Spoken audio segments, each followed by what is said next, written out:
Un homme de 67 ans a conduit des taxis pendant 42 ans dans les rues d'Atlantic City. Il n'a jamais gagné plus que le salaire minimum. Il vivait dans un appartement d'une pièce et demie. Pourtant, en 6 mois consécutifs, ce même homme est entré dans 3 casinos différents et en est reparti avec 234,8 millions de dollars. Il n'a pas triché, il n'a pas compté les cartes, il n'a pas piraté les systèmes. Et lorsqu'on a tenté de l'arrêter, ses avocats ont confirmé chaque centime lui appartenait légalement. Voici l'histoire vraie d'un chauffeur ordinaire qui a transformé des décennies d'observation discrète en la plus grande vengeance mathématique jamais vue dans le monde des casinos. Personne ne prêtait attention à William. Pendant 40 ans, il a transporté des joueurs ivres, des joueurs ruinés, des gagnants euphoriques et des perdants désespérés. Au petit matin, alors qu'il traversait Atlantic City, il écoutait les directeurs de casinos se plaindre des failles du système. Il écoutait les consultants en mathématiques discuter de probabilités. Il écoutait les cadres dévoiler leurs stratégies lors de conversations qu'il croyait privées. Il ne se contentait pas d'écouter. Il mémorisait chaque détail, chaque chiffre, chaque plainte concernant des pertes inattendues. Dans son esprit se dessinait une représentation complète du fonctionnement du système, et surtout de ses failles. William ne jouait jamais pour le plaisir, il observait. Pendant ses pauses, il s'asseyait dans les bars des casinos, se faisant passer pour un simple chauffeur fatigué prenant un café. Mais son regard scrutait les schémas, les comportements, les failles de l'organisation. Il remarqua quelque chose de crucial. Lors des crises financières, les casinos étaient prêts à tout pour attirer les gros parieurs, à tel point qu'ils proposaient des offres impossibles à accepter pour les séduire. Des offres qui, si elles étaient correctement calculées, inversaient l'avantage mathématique de la maison. La plupart des dirigeants de casinos l'ignoraient, mais William, lui, le savait, car il avait passé des décennies à analyser précisément les variables qui créaient ces failles. Lorsque la crise financière de 2008 a frappé Atlantic City, William a su que le moment était venu. À 67 ans, avec 87 000 $ d'économies accumulées en 40 ans de travail, il possédait une connaissance du fonctionnement des casinos qu'aucun autre dirigeant ne détenait, car les dirigeants connaissaient le système de l'intérieur. William, lui, le voyait de l'extérieur. Il comprenait le désespoir, les indicateurs de performance, la pression des actionnaires. Il savait exactement ce que les casinos avaient besoin d'entendre pour approuver des conditions impossibles. Il se présenta d'abord au Borgata, non pas comme un chauffeur de taxi à la retraite, mais comme un investisseur privé intéressé par les jeux d'argent à enjeux élevés. Il portait un costume simple mais impeccable. Sa connaissance technique des probabilités impressionna les directeurs.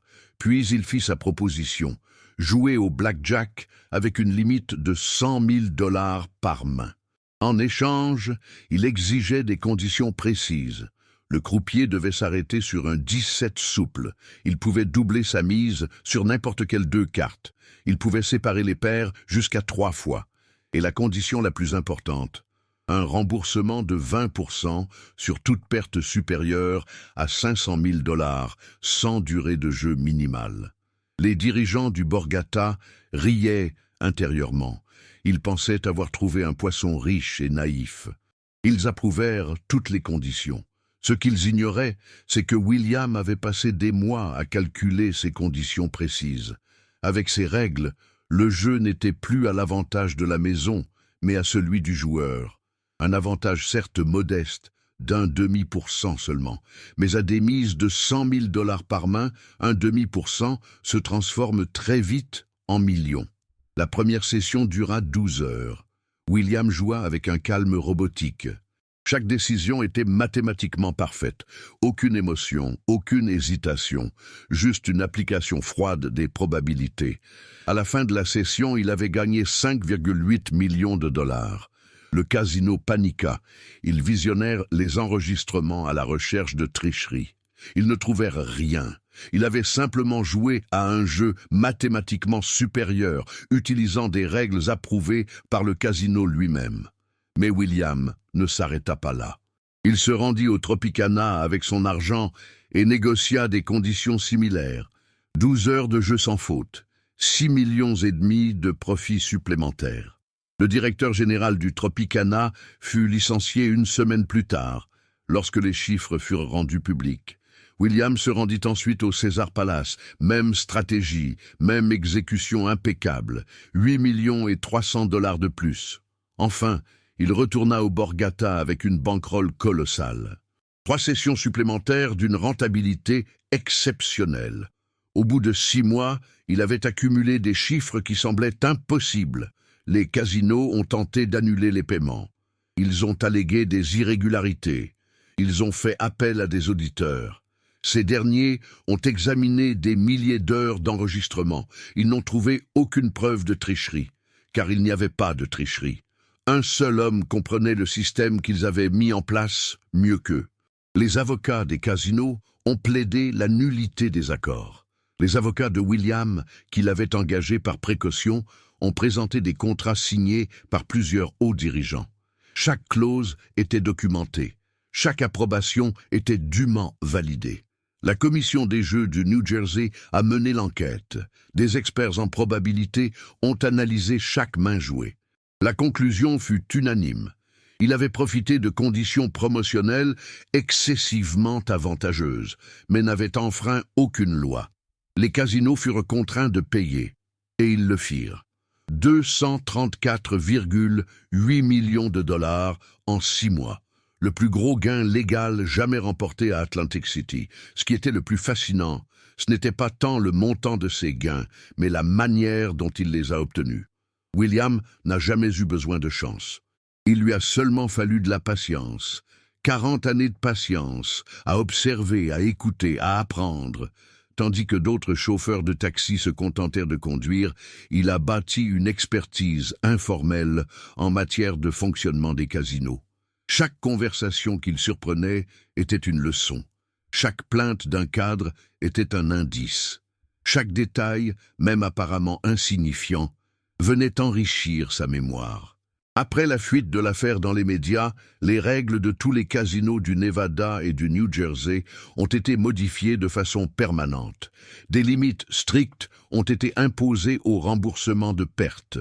Les conditions qui avaient permis l'exploit de William ont été supprimés. Des consultants ont été engagés spécifiquement pour éviter que de telles situations ne se reproduisent. Mais il était trop tard pour les 3 casinos qu'il avait ruinés. L'un d'eux a frôlé la faillite.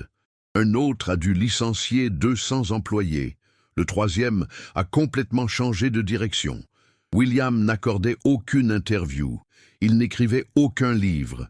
Il n'est pas devenu une célébrité. Il a tout simplement disparu avec son argent. Des années plus tard, un journaliste d'investigation a découvert qu'il s'était installé dans une petite ville rurale de l'Oregon. Il avait acheté une maison modeste, investi la majeure partie de son argent dans des fonds à faible risque et donnait occasionnellement des conférences anonymes dans des universités sur la théorie des jeux et le comportement des entreprises. Lors d'une de ces rares conférences, un étudiant lui demanda quel était son secret. William répondit avec une simplicité brutale. « Il n'y a pas de secret. Il y a simplement la volonté d'attendre des décennies le moment opportun, tandis que tous, autour de vous, recherchent des victoires immédiates. » Il passa 40 ans à paraître invisible, insignifiant, oubliable.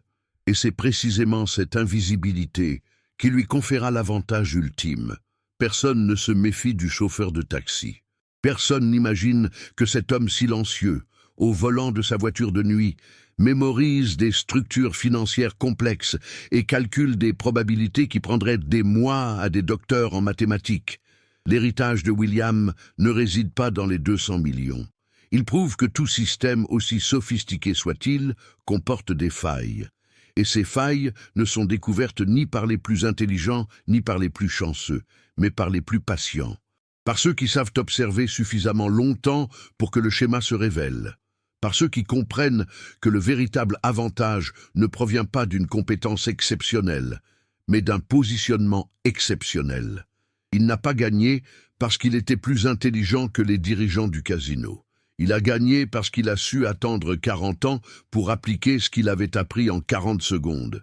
Aujourd'hui, quand les chauffeurs de taxi d'Atlantic City entendent cette histoire, certains rient la trouvant invraisemblable. D'autres la prennent pour une légende urbaine. Mais les vétérans qui ont travaillé avec William confirment chaque détail. Et ils confirment quelque chose d'encore plus intrigant. Pendant toutes ces années à sillonner les routes, William ne s'est jamais plaint. Il n'a jamais manifesté de frustration. Il n'a jamais semblé insatisfait de sa vie simple. Car il n'était pas cantonné à une vie simple. Il menait la stratégie la plus élaborée et la plus patiente qu'on ait jamais vue. Et quand son tour est enfin venu de toucher le pactole, il l'a fait à une échelle inimaginable.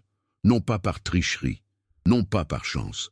Simplement grâce à l'arme la plus puissante qui soit, le temps, l'observation et le refus catégorique d'agir avant que tous les paramètres ne soient parfaitement alignés en sa faveur. Mais l'histoire se complique encore lorsqu'on découvre ce que William a fait en coulisses avant même d'entrer dans son premier casino. 3 ans avant son premier pari de 100 000 $, il a commencé à se forger une réputation. Il a ouvert une petite société de conseil en course hippique avec ses 87 000 $. L'entreprise était bien réelle, mais stratégique. Il savait que les casinos vérifieraient ses antécédents financiers. Il devait croire qu'il disposait de suffisamment de capital pour supporter des pertes importantes. L'entreprise a généré des bénéfices modestes, mais surtout, elle a créé l'illusion d'un homme d'affaires prospère et fortuné. Durant ces 3 années de préparation, William a également étudié la psychologie des entreprises. Il savait que négocier avec les casinos ne se résumait pas à des calculs, mais à un timing psychologique précis. Il a attendu que les rapports trimestriels fassent état de chute brutale du chiffre d'affaires. Il a attendu que les articles de presse spéculent sur d'éventuelles fermetures. Il a attendu que les dirigeants soient soumis à une pression extrême de la part des actionnaires. C'est seulement à ce moment-là qu'il est apparu, non pas comme un sauveur, mais comme une opportunité, comme la solution aux chiffres catastrophiques des rapports. Les casinos n'acceptaient pas seulement ces conditions, ils les réclamaient désespérément. Ce qui rend sa stratégie encore plus brillante, c'est qu'il n'a jamais gagné trop gros, trop vite, au même endroit. Il aurait pu empocher 20 millions au Borgata dès la première session.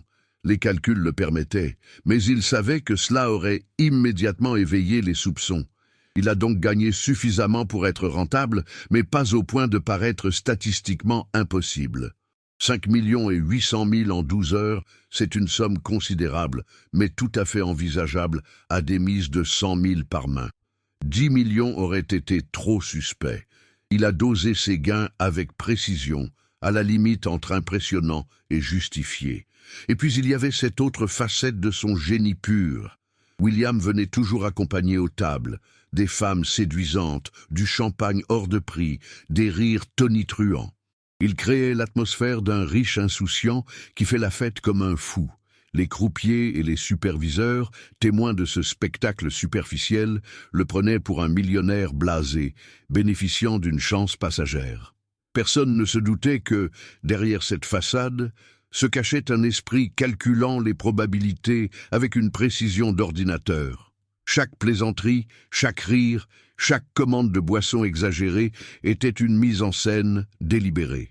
Une diversion stratégique, tandis que son regard scrutait chaque carte, chaque mouvement, chaque schéma. Des investigations plus poussées ont révélé quelque chose d'encore plus surprenant. William avait tout consigné. Chaque conversation qu'il surprenait en tant que chauffeur de taxi était notée dans des carnets codés. Des milliers de pages d'observation accumulées sur 4 décennies. Lorsque les avocats du casino ont tenté de plaider qu'il avait utilisé des informations privilégiées, ses propres avocats ont présenté des preuves accablantes.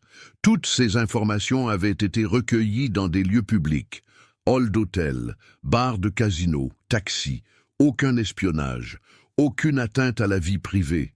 Simplement un homme attentif à des conversations que d'autres considéraient comme privées, mais qui, techniquement, ne l'étaient pas. L'influence de William sur le secteur a été durable. non seulement sur les règles du blackjack, mais aussi sur la manière dont les casinos évaluent les risques. Avant lui, les promotions étaient approuvées par les responsables marketing sans consultation préalable des mathématiciens. Depuis, chaque offre promotionnelle fait l'objet de multiples analyses statistiques. Un poste spécifique, celui de directeur de la protection des marges, a été créé dans les grands casinos. Ce rôle a pour unique vocation d'empêcher l'émergence d'un autre William, quelqu'un qui comprendrait le système mieux que celui qui l'a conçu. Les écoles de commerce utilisent son cas comme étude de cas, non pas dans les cours sur les jeux de hasard, mais dans ceux sur la stratégie d'entreprise, car son action dépasse largement le cadre des casinos. Il a mis en évidence la différence entre connaissances techniques et connaissances opérationnelles. Les dirigeants de casinos maîtrisaient les mathématiques du blackjack, mais William, lui, savait comment les casinos prenaient des décisions sous pression. Il savait comment les indicateurs de performance influençaient le comportement des dirigeants. Il savait que, aveuglés par les chiffres, les managers approuvaient des conditions qu'ils n'auraient jamais approuvées en temps normal. Il ne s'est pas attaqué au jeu, mais au système décisionnel qui le sous-tend. Il y a un dernier détail que peu de gens connaissent. Durant les 3 mois précédant son grand changement, William a cessé de conduire un taxi. Il s'est entraîné. Il a joué des millions de parties simulées sur un logiciel qu'il avait lui-même programmé. Il a testé toutes les variantes de chaque situation. Il a mémorisé non seulement la stratégie de base, mais aussi des stratégies complexes pour des scénarios spécifiques, créés par les règles personnalisées qu'il avait négociées. Lorsqu'il s'est enfin assis à ses tables, à 100 000 mises par main, il n'avait plus droit à l'erreur. Son cerveau avait traité ce jeu précis des millions de fois. Il ne jouait pas. Il exécutait un algorithme humain dont la programmation complète avait nécessité 43 ans. Les casinos ont fini par payer la totalité des sommes dues, car ils n'avaient légalement pas le choix. Mais en interne, les cadres expérimentés avaient compris quelque chose qu'ils n'ont jamais admis publiquement. William n'avait pas vaincu le système. Il en faisait partie depuis suffisamment longtemps pour en comprendre les failles mieux que quiconque. Car les initiés ont des préjugés. Ils présument que les procédures internes sont fiables parce qu'elles ont toujours fonctionné. William, lui, n'avait pas ces préjugés. Il voyait le système tel qu'il était réellement et non tel que les initiés le percevaient. Et la leçon la plus profonde de toute cette histoire ne concerne peut-être ni les casinos ni le blackjack. Elle concerne la manière dont se construit un véritable avantage. Non pas en quelques jours, ni même en quelques mois, mais au fil de décennies d'accumulation silencieuse de connaissances que d'autres jugent superflues. William a transformé 40 années de conversations de taxi, d'observations fortuites et de schémas apparemment sans lien entre eux en une carte mentale d'une telle précision qu'elle a révélé des lacunes que des équipes entières de docteurs n'avaient pas pu déceler, non pas parce qu'il était plus intelligent, mais parce qu'il était prêt à attendre le temps nécessaire pour que le tableau d'ensemble se dessine. Aujourd'hui, lorsque les joueurs professionnels évoquent les plus grandes escroqueries légales de l'histoire des casinos, le nom de William est cité avec respect, non pas avec envie, mais avec une profonde admiration.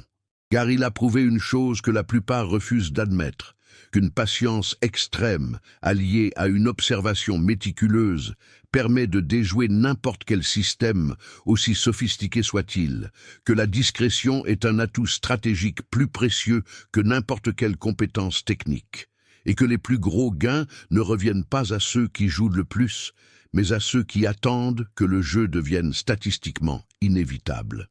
5 ans après sa dernière partie de blackjack, un ancien collègue chauffeur de taxi retrouva enfin William dans l'Oregon. Il le trouva dans une maison modeste, plus petite encore que celle de nombreuses personnes gagnant 10 fois moins que lui. Il lui demanda pourquoi il ne vivait pas comme un millionnaire, pourquoi il n'avait pas de manoir, de voiture de luxe, de yacht. William regarda longuement par la fenêtre avant de répondre.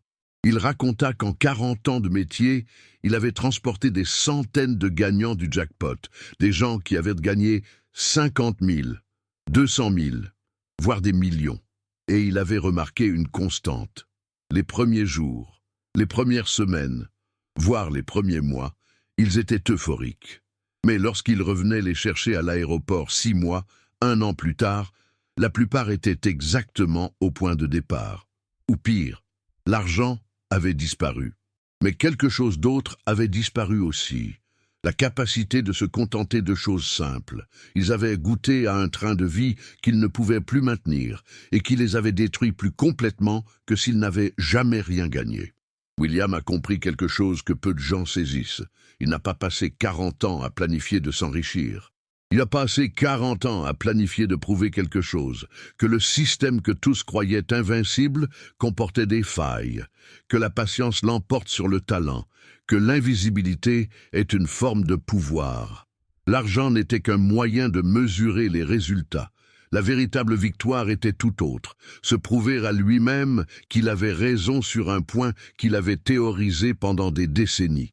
Et une fois cela prouvé, l'argent a perdu toute importance.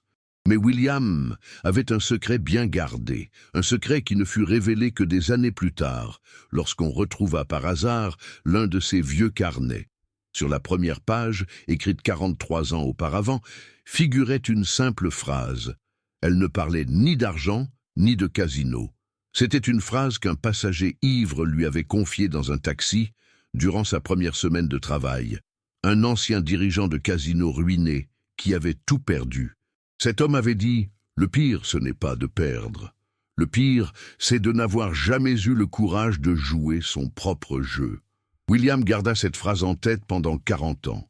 Et lorsqu'il gagna enfin, lorsque les 234,8 millions de dollars furent crédités sur son compte, lorsque les avocats de 3 casinos différents reconnurent leur défaite, il ne pensait pas à l'argent.